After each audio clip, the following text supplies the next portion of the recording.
Pro-life advocates are planning their annual March on Washington next week.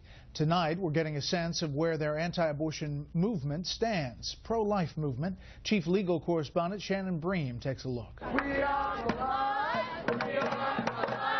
Ahead of this year's March for Life, held by pro-life advocates on the anniversary of the Supreme Court's Roe v. Wade decision, which essentially legalized abortion nationwide, there is new data showing opponents of Roe are making great strides at the state level. They're responding to a regime of abortion on demand at any point.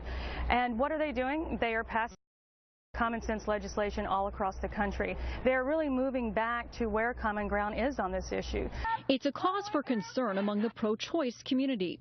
The Guttmacher Institute notes that a quarter of all the abortion restrictions passed since Roe have come in just the last 5 years, calling it a, quote, sustained assault on abortion access.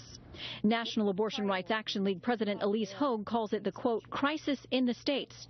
And the Planned Parenthood Action Fund, which has endorsed Hillary Clinton's presidential bid, says the state laws have, quote, wreaked havoc for abortion access.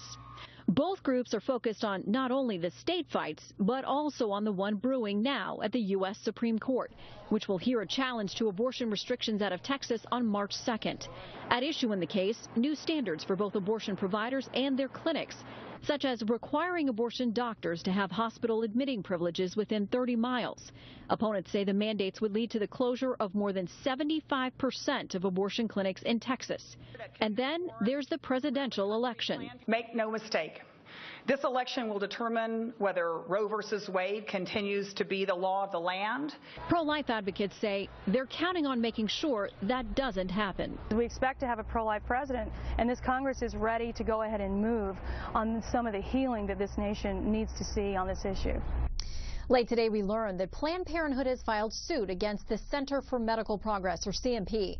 That's the group behind those undercover videos that show Planned Parenthood doctors discussing the transfer of the remains of aborted fetuses. CMP's founder told us today, quote, game on, and says he looks forward to deposing everyone connected to what he calls the, quote, illegal baby body parts racket. Bret. Shannon, thank you.